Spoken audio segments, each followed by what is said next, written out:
Asosiasi Perusahaan Perjalanan Wisata Indonesia, Asita Sumsel menyebut wabah COVID-19 membuat 89 agen perjalanan menunda sementara paket wisata, terutama ke Tiongkok dan negara tetangga seperti Malaysia dan Singapura.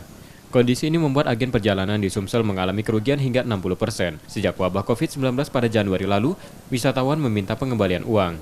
Untuk menekan kerugian, agen perjalanan memilih penjualan paket domestik saat ini. Dengan merebaknya virus corona ini, beberapa paket perjalanan kita keluar memang banyak yang cancel. Kalau kita presentasikan mungkin bisa sekitar 60-70%, terutama untuk ke Cina daratan. Kalau ke Cina daratan itu sekarang itu bahkan sudah tutup untuk menerima kunjungan dari luar dari negara Cina.